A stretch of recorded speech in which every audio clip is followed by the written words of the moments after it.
Attitudes. Today we're talking about attitudes and what's good and what's bad. Now, who would want to touch it? And what possesses you to paint a sign to keep people from touching it when no one ever will? Right? So that's what I'm talking about. I'm talking about that foolishness. Right? The behavior, thinking, ideas. Where does it all come from? Right? I mean, who would really want you? Right? You see, but that's the selfishness of it all, I guess, huh? So let's talk about selfishness today and why people are. We know why they are, right? I mean, this is the most important thing in the world, but yet it's going to sit right here for God knows how long, rotting in the fucking sun. You know what I'm saying? But nobody's allowed to touch it. Selfishness. That's pretty hard stuff right there, don't you think? There's part of that, mentality in there. I don't know. I have to study this a little bit more. I'll make another part to this. Until then, this is me, Brian, wondering about selfishness. Thank you. I don't know if it's the moon or what, but last 3 or 4 days been a little freaky for me. But anyways, today I wanted to talk about selfishness and why people are selfish. The truth of it is I have no understanding. I've never been a selfish person. Right? But and I'm going to say this, right? There's one person who's going to think that this video is going to be about them, but it's not. Right? This revolves around stuff that goes around, that's been going on here in my life, not in your pitiful little life. But anyways, selfishness. And I started out with that little ditty up front with on the porch with the dresser. Now, how do people get to this mentality that everything everything should be theirs, or that people should cater to them, or that everybody owes them? I have no understanding of this. Now, by no means is my life imperfect. But then on the other hand, my life hasn't been so terrible that I have degraded and debased myself into this lower understanding of humanity and become one of these people. Selfish, right? Rude, right? Unthinking, uncaring, right? They're only concerned with their own self-worth, right? And then the funny thing is that they have no concept of what self-worth truly is, about esteem. They have none. Because if they did, they would instantly recognize themselves in this behavior pattern, and they would go about doing business and life a totally different way. Because selfish people are the ones that tend to hate and abuse and just be centered, in their own foolish human drama. Alright, that's the only thing I can come up with. I've been here now 2.5, almost 3 months, and Margaret told me yesterday that we were going to have to wait another 3 weeks for her to get her appointment because the VA hasn't sent all of her medical records over to the Social Security people in Kansas. Okay, cool. I said, I'm good with that. Me and my mom are all right. Everything's good. I got my food stamp card. I've been buying food. I've been doing chores. I've been being part of a good son, taking care of my mom. But the other people here, because of their selfish nature, they have taken my kindness, right, and my goodness, and they've turned it around, right, to where they expect me to do it now. And on top of all of that, now they're telling my mom things behind my back when I'm not here.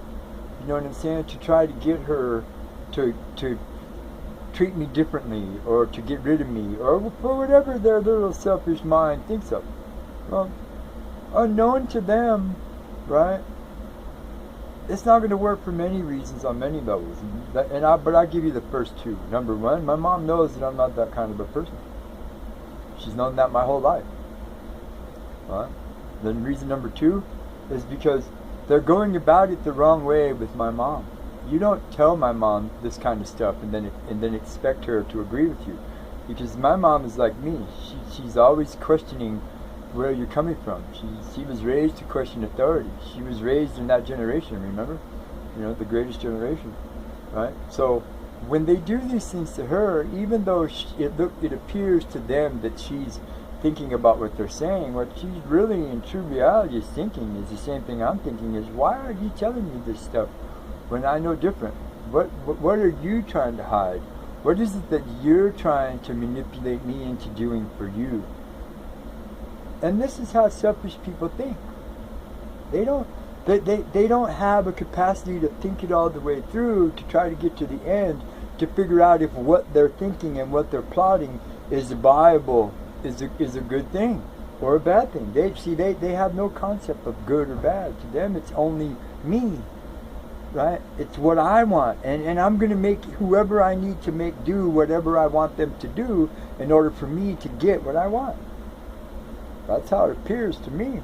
Now, I haven't come across any fables or stories in any of Mr. Shaw's books so far that deal with selfishness.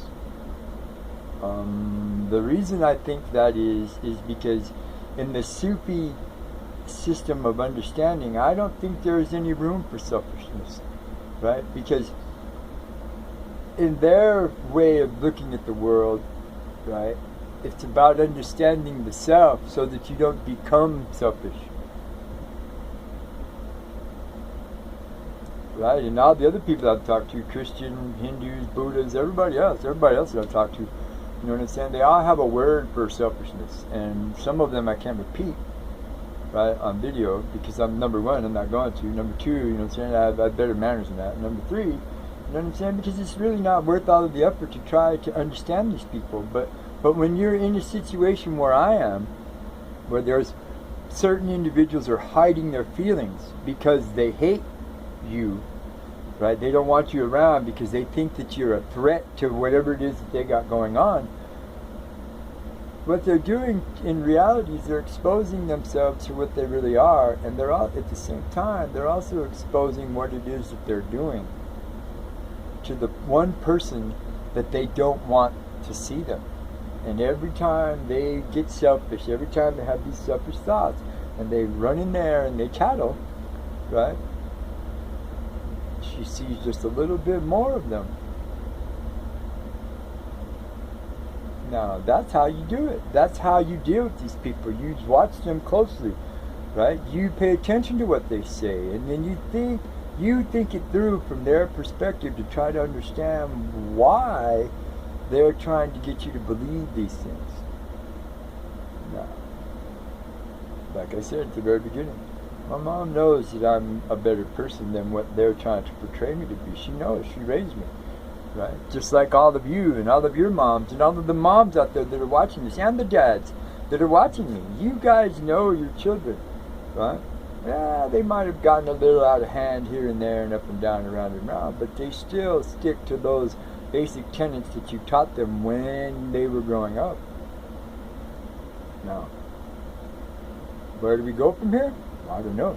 That has yet to unfold, because as soon as mom started to ask questions, right, we disappeared.